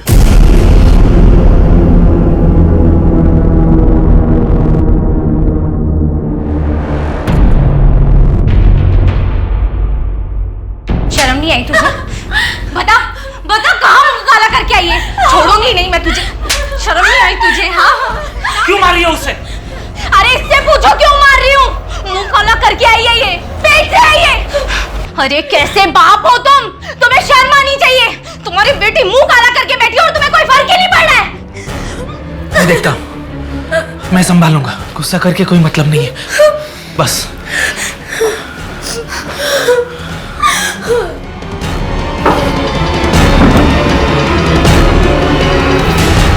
इसका कितना मिल जाएगा?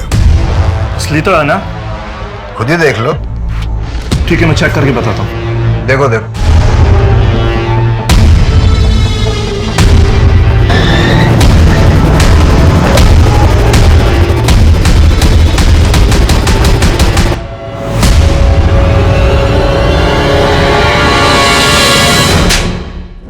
खुद के घर में चोरी क्यों की तूने? साहब जरूरत थी पैसों की।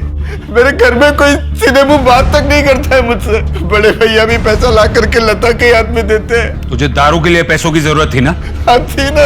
मैं दारू पीता हूँ तो मेरे को सब बुरा समझता है। हाँ हूँ बुरा साहब, हूँ। कम से कम अनुज के जैसा दिखावा तो नहीं करता अच्छा होने का।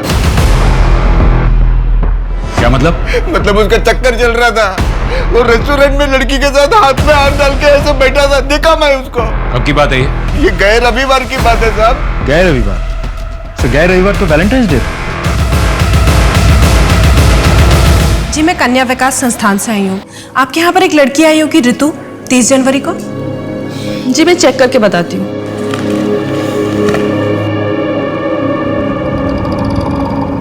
नहीं, रितु नाम की तो कोई लड़की नहीं आई है। शायद कोटहुड वाले शेल्टर होम ले गए हो। नहीं, वहां तो मैं पहले ही देख कर आई हूँ। वहां तो नहीं है। कहाँ गई होगी? 14 फरवरी का सीसीटीवी फुटेज दिखाओ। जी सर।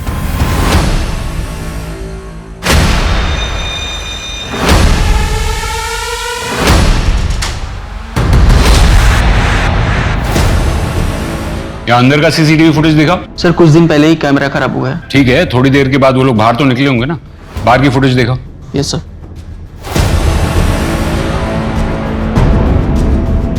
रुको रुको रुको। तो ये फुटेज क्लियर नहीं है, जिसकी वजह से गाड़ी का नंबर नहीं दिख रहा। एक काम करो, इस फुटेज की क्वालिटी ठीक करने के लिए आईटी टीम को भेजो। इस लड़की का पता लगना बहुत जरूरी है। सब आगे चलो।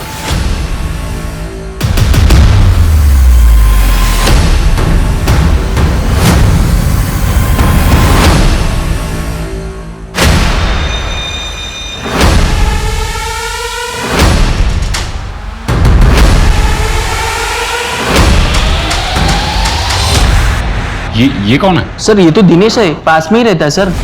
देखो, प्यार से पूछ रहे हैं तो बता दो, क्या हुआ था तुम्हारे और अनुज के बीच? क्या हुआ? कुछ नहीं हुआ तृप्ति, वो इंस्पेक्टर साहब को कुछ गलतफहमी हो गई थी। तृप्ति? हाँ। क्या तुम वही तृप्ति हो जो अनुज के ऑफिस से मिलने आई थी? तुम उससे मिलने गई थी? हाँ तो क्या, वैसे भी मैं तुमसे डिवोर्स ले रही हूँ। सर इसीलिए गया था मैं उस अनुज के पास। सर उसने मेरी शादीशुदा जिंदगी को तबाह कर रखा है और उसी की वजह से ये मुझसे तलाक तक ले रही है। और इसीलिए तुम झगड़ने वहां पहुंचे थे? सर मैं परेशान हो चुकी हूँ इस आदमी से। अनुज ने पुलिस कंप्लेंट की है ना इसकी। अच्छा किया, ले जाइए इसे, डाल दीजिए जेल में।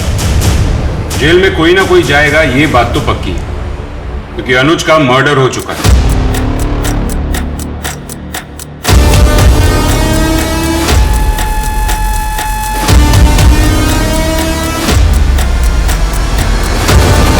बहन कहाँ है मेरी?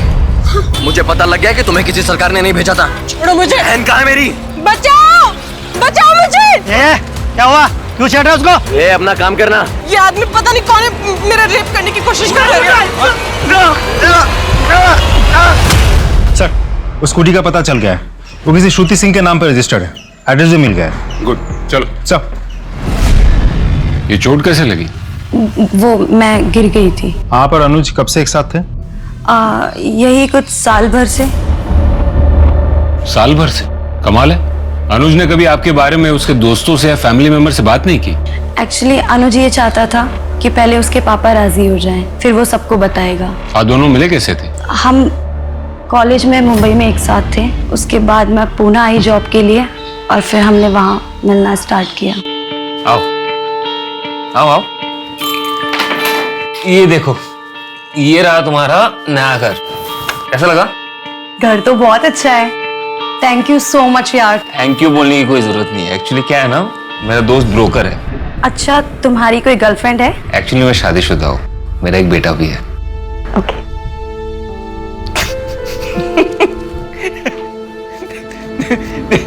जैसे कॉलेज में थी ना, अभी भी वैसी हो। और तुम भी ना बिल्कुल वैसे ही हो, बिल्कुल नहीं बदले, बिल्कुल नहीं बदले। अनुज के कॉल डिटेल्स में हमें आपके नंबर की एंट्री नहीं दिखी, ऐसा क्यों? एक्चुअली हम कॉल पे ज्यादा बात नहीं करते थे, ऑनलाइन चैटिंग पे बात करते थे। वैसे गिर कैसे गई थी आप? वो मैं जॉगिंग करते वक्त।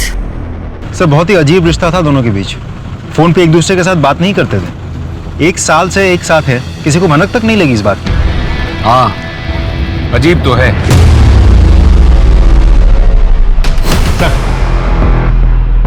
वॉचमैन राम सिंह ने छपरा के एक एटीएम से पैसे विथड्रॉ किए। छपरा में ही उसका परमानेंट एड्रेस भी है। बिहार पुलिस से कांटेक्ट करो और उनसे कहो कि उस लोकेशन पे रेड करें। Right sir.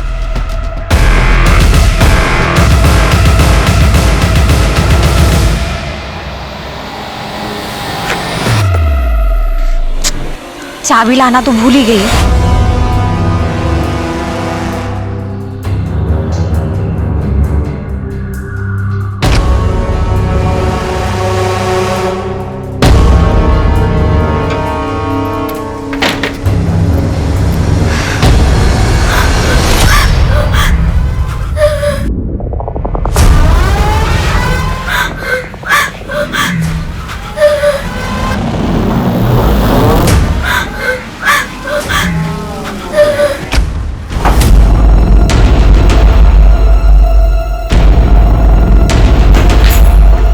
ये क्या कर रहे थे तुम?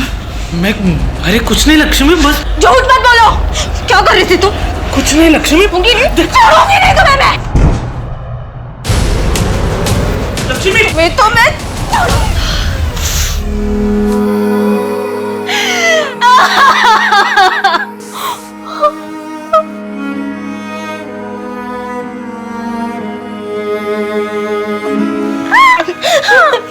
मुझे माफ कर दे बेटा, तेरे साथ इतना सब होता है और मैं कुछ नहीं है। आपकी कोई गलती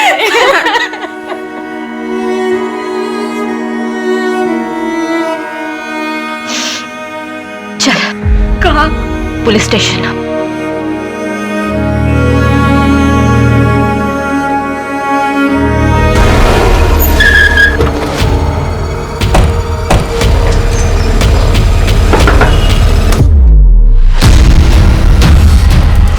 सच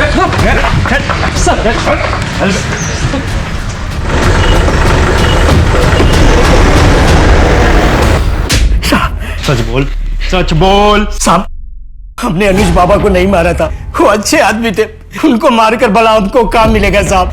पुलिस से भाग क्यों रहा था? क्यों भाग रहा था? गरीब आदमी उठ डर गया था। पहले ही बिहार में एक केस चल रहा था हम पर, और पुणे में भी केस हो जाता तो हमको काम नहीं मिलता साहब। तूने खून किया ही नहीं तो खून होने के तुरंत बाद ही क्यों भागा तू? खबर फैलने से पहले तुझे पता चल गया कि मर्डर हुआ है। कैसे? तूने किया ही नहीं तो तुझे कैसे पता? वो क्या था कि पुलिस को हमने सोसाइटी में आते देख लिया, और सोसाइटी में भी यही बातें हो रही थी, इसलिए भाग गया साहब। अचानक 75,000 रुपए निकालने की क्या जरूरत पड़ गई थी तुझे? काफी लोगों के उधार चुका देते साहब, इसलिए मैंने पैसे निकाले, सोचा सबका कर्जा चुकता कर दूं। अच्छा ठीक है, तू सच बोल रहा है झूठ इसका अभी पता चल जाएगा। इसके फिंगरप्रिंट्स लो। क्यों साहब? क्यों? अभी तो तू कह रहा था ना तेरा ऐसे कोई लेना देना नहीं है, फिर उंगलियों के निशान देने में इतना घबरा क्यों रहा है? ये क्या कर रहे हैं आप? चल अंगूठा डाल।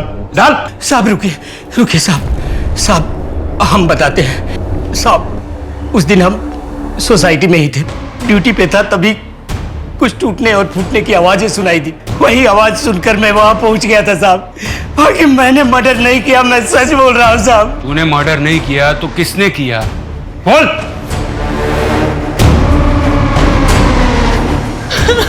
क्या हुआ मैडम? ये कैसे हुआ?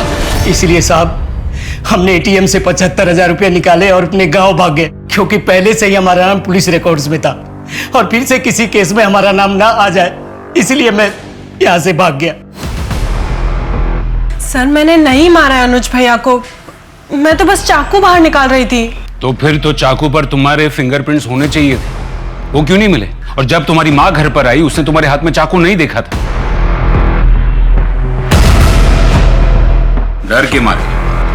डर के मारे तुमने कपड़े से साफ करके फिंगरप्रिंट्स मिटा दिए। क्यों? जब मारा ही नहीं तो सबूत क्यों मिटाए? सर आप ऐसे ही हवा में इल्जाम लगा रहे हैं, कोई सबूत है आपके पास? एक नई बात सामने आई। सर ये आदमी एनजीओ में घुसा है और वहां पर हंगामा कर रहा था। तो क्यों ना करो हंगामा? तुम्हारा अनुज मेरी बहन को लेके गया था, कहाँ है वो? सर ये बात इससे 10 बार कह चुका हूँ। सर इसकी बहन का नाम हमारे रिकॉर्ड्स में नहीं है, और अगर वो सर हमारे एनजीओ आई भी होती तो हम उसे शेल्टर होम भेजते। पुणे में 2 शेल्टर होम है और मैंने दोनों जगह बात की है। इसकी बहन ऋतु का नाम वहां भी नहीं है। सर ये बिल्कुल झूठ बोल रहा है। कौन कौन आया था तुम्हारी बहन को लेने? सर अनुज था और साथ में एक सरकारी कस्टोडियन लड़की थी। किस दिन की बात है ये? 30 तारीख को 3 बजे के आसपास। शिंदे सर, अनुज की कॉल डिटेल्स एक बार फिर से चेक करो, खास करके 30 तारीख की डिटेल्स चेक करो। अनुज की कॉल डिटेल से हमें पता चलता है कि 30 तारीख को दोपहर 3:30 बजे के आसपास तुम्हारी उसके साथ बात हुई थी। क्या बात हुई थी? काफी पुरानी बात है सर, मुझे ठीक से याद नहीं है। हम याद दिलाते हैं। किसी लड़की के बारे में बात हुई थी तुम्हारी? लड़की? हाँ सर, याद आया। मेरे पास काफी खाली घरों की चाबियां पड़ी रहती हैं। उस दिन अनुज ने भी मुझसे एक घर की चाबी ली थी। हाँ हेलो पंकज, ये अंबिका नगर वाले घर की चाबी मिलेगी क्या? क्यों, पार्टी करनी क्या तुझे वहाँ पे? अरे नहीं यार, कोई पार्टी वार्टी नहीं करना है, बस तू चाबी दे दे मुझे। अच्छा बच्चों, लड़की का चक्कर है। चल वही सही, दे दे चाबी आप। लेकिन 1 घंटे में चाबी वापस कर दी थी सर उसने मुझे। 1 घंटा काफी होता है उस चाबी की कॉपी बनाने के लिए। कहाँ है वो घर?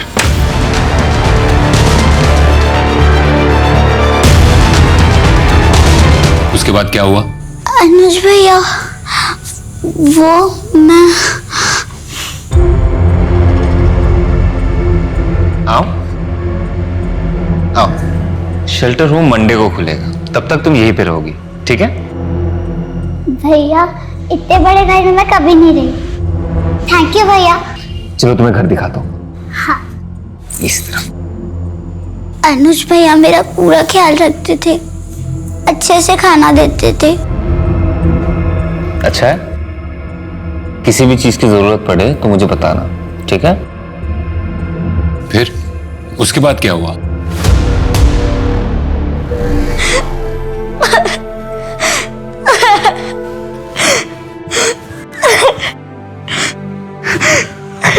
हमने अभी अभी ऋतु को एक खाली घर से रेस्क्यू किया है। तुम तो जानती हो ना ऋतु को। ऋतु ने हमें बताया कि अनुज ने उसे फिजिकली मोलेस्ट किया था। तुम्हें कुछ कहना है इसके बारे में? क्या तुम इन सब में डायरेक्टली या इनडायरेक्टली इन्वॉल्व थी? तुम भी तो थी ना रितु को उसके भाई के घर से बाहर निकालने में। बताओ कीर्ति, तुमने अनुज का खून क्यों किया?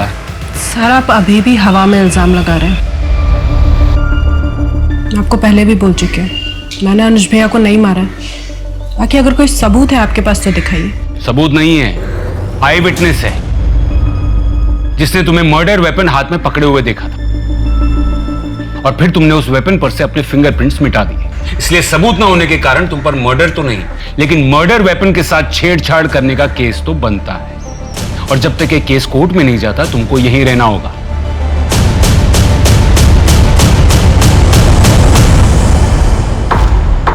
पुलिस ने एक लड़की को बचाया है जिसे अनुज चांदेकर ने बंदी बनाकर रखा था।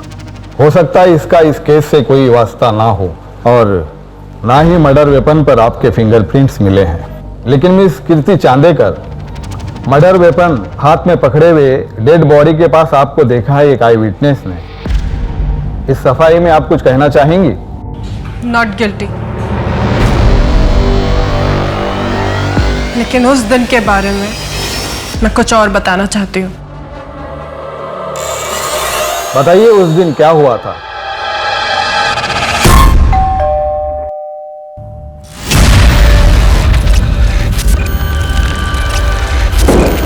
काकी का है? वो उनका डायलिसिस का दिन है ना आज, तो ताऊ जी के साथ ही गई है।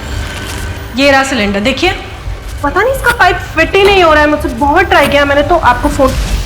भैया भैया ये क्या कर रहे, क्या क्या कर रहे हैं आप ये? भैया नहीं, छोड़ो मुझे, छोड़ो मुझे, छोड़ो मुझे।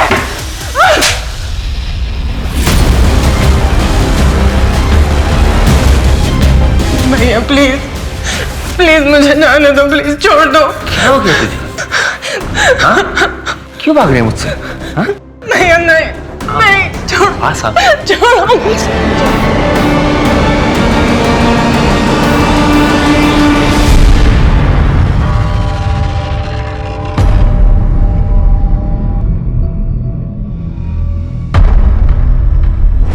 कमाल है, हम उसे पूछते रहे तब वो यही कहती रही कि उसने अनुज का खून नहीं किया। अब यहाँ कोर्ट में उसने सब कबूल कर लिया। पता नहीं कीर्ति ऐसा क्यों बोल रही है।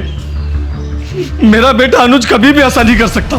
सिर्फ कीर्ति नहीं, अनुज भी कितना शरीफ है इस बात को साबित करने के लिए एक और सबूत है हमारे पास। मतलब? एक लड़की की ऐसी हालत है कि वो हॉस्पिटल में, तो दूसरी बदनामी के डर से इतनी सहम गई है कि अब भी अनुज के मरने के बाद भी वो लोगों से यही कहती है कि वो अनुज की गर्लफ्रेंड थी, जबकि हकीकत यह है कि वो भी कीर्ति की ही तरह अनुज की दरिंदगी का शिकार थी। नहीं नहीं, ये क्या बात करें इंस्पेक्टर साहब आप? अनुज बहुत अच्छा लड़का था, कीर्ति का इतना ख्याल करता था। कीर्ति का क्या, हम सबका ख्याल रखता था। अनुज तो अनजाने लोगों की भी मदद किया करता था। कीर्ति झूठ बोल रही है। कमाल है, आप कीर्ति की माँ हैं, वो कह रही है कि उसके ऊपर रेप अटेम्प्ट हुआ है और आपको उसकी बात पर यकीन नहीं। क्यों? क्योंकि हमें कीर्ति से ज्यादा अनुज पे विश्वास था। कीर्ति की झूठ बोलने की आदत से हम परेशान हो चुके थे। कॉलेज जाने वाली छोटी छोटी बातों को लेके भी वो झूठ बोला करती थी हमसे। देखिए, बच्चे तो ऐसी बातों में अक्सर झूठ बोल ही देते हैं, इसका मतलब ये नहीं कि वो अब भी झूठ बोल रही हो। लेकिन ये एक बार नहीं कई बार हो चुका है इंस्पेक्टर साहब। एक बार हमारे घर में एक मजदूर आया था, उससे लोगों से उसने ये कहकर पिटवाया कि वो उसे घूर रहा है। आप ही बताइए, कीर्ति की बातों पे विश्वास कैसे करें? लगभग 1 महीने से ज्यादा ये केस कोर्ट में अटका रहा। जब बात रेप की होती है, मॉलेस्टेशन की होती है, तो समाज की सोच ही उलट जाती है। जहां किसी और केस में गुनहगार से सवाल किए जाते हैं, वहीं जब बात हो रेप की तो उस पीड़ित औरत से सवाल किए जाने लगते हैं। उल्टा उस लड़की पर ही दोष लगने लगते हैं कि उसने कुछ किया होगा, उसने उकसाया होगा, गलत कपड़े पहने होंगे, गलत टाइम पर घर से निकली होगी, वगैरह वगैरह। इसी के चलते भारतीय न्याय प्रणाली में औरतों के खिलाफ हो रहे रेप्स, बढ़ते हुए अपराधों को लेकर ठोस कानून बनाए गए हैं। लेकिन कई बार लोग इन्हीं कानूनों का गलत इस्तेमाल करते हैं, जिससे सही और गलत में अंतर करना मुश्किल हो जाता है। लेकिन यहाँ सवाल ये उठता है कि क्या कीर्ति वैसी थी जो झूठ का सहारा लेकर अनुज को बदनाम कर रही थी? आप ये कह रहे हैं कि अनूप चांदेकर काफी सालों से आप पर रेप करते आए हैं? जी सर, मैं 13 साल की थी, तब से वो ये सब करते आए मेरे साथ। मेरा 13th बर्थडे था, तब उन्होंने सबसे पहले। भैया हम कहाँ जा रहे हैं? भैया भैया रुको ना, कहाँ जा रहे हैं हम? बोलो ना।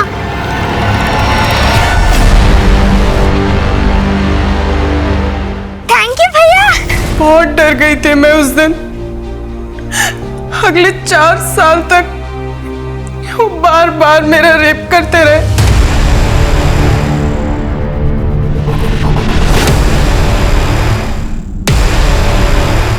क्या सोच रहे हैं सर? अब तो केस भी सॉल्व हो गया। शिंदे, अभी भी ऐसा लग रहा है जैसे केस की कुछ कड़ियां अब भी जुड़नी बाकी है। मैंने बहुत कोशिश की कि मम्मी को सब कुछ बता दूं। अरे वाह कीर्ति, नई फ्रॉक किसने दी? अनुज भैया ने। कितनी खूबसूरत फ्रॉक है, कितनी छान दिसते तुला। लेकिन इतनी गंदी कैसे हो गई है? वो अनुज भैया ने कहा सामने पहनने के लिए। ठीक है, एक गंदी हो गई ना फ्रॉक, जाके बदली कर दे। हाँ?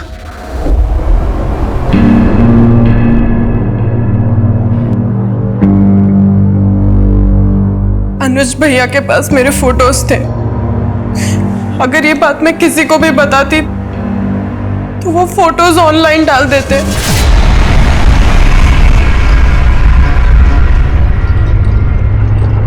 पुलिस के पास कोई सबूत है जिससे ये प्रूव हो सके कि ये एक्ट ऑफ सेल्फ डिफेंस नहीं, प्लान मर्डर था?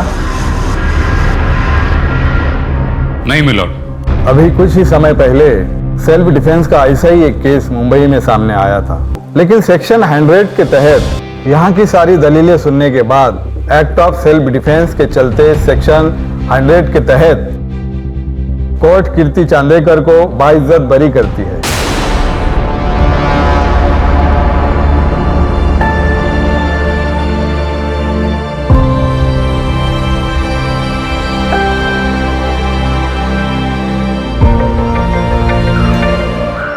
क्या सोच रहे हैं सर?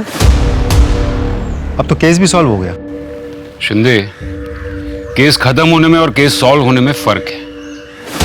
केस खत्म हो गया और कोर्ट ने फैसला भी सुना दिया है, मगर अभी भी ऐसा लग रहा है जैसे केस की कुछ कड़ियां अब भी जुड़नी बाकी है। कीर्ति ने अनुज को घर बुलाया जब ये हादसा हुआ। जब घर में कोई नहीं था उस वक्त गैस खत्म हो गई और वो चाकू भी वहीं टेबल पर पड़ा था। एक ऐसा चाकू जिसके बारे में घर वालों में से किसी को भी नहीं पता। घर वालों में से किसी ने वो चाकू नहीं खरीदा था, इसका मतलब कीर्ति ने वो चाकू खरीदा होगा। आसपास की दुकानों में पता करो।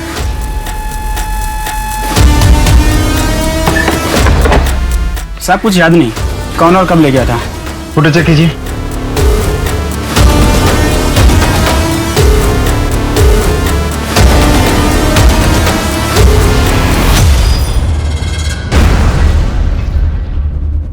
कोर्ट ने तुम्हें सेल्फ डिफेंस के केस में बरी कर दिया, लेकिन तुमने चाकू मर्डर से 2 दिन पहले ही खरीद लिया।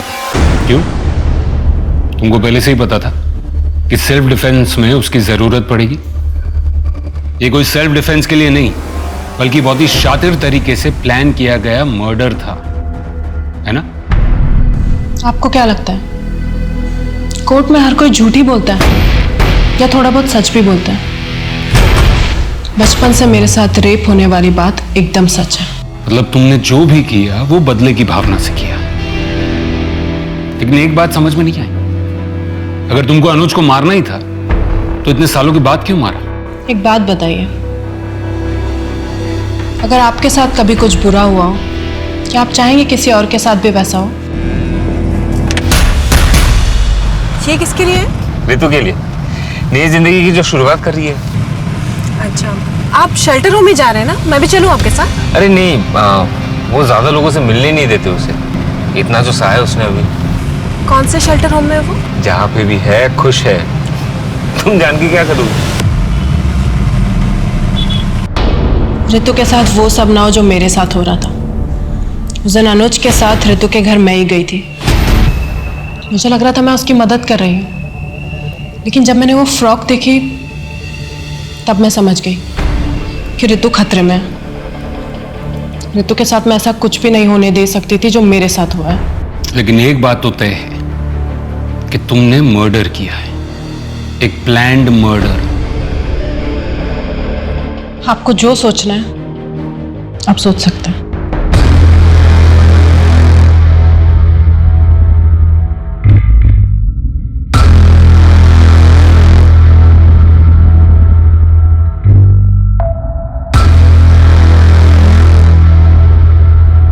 कानून जज्बातों पे नहीं चलता, लेकिन पुलिस वाले इंसान ही तो हैं।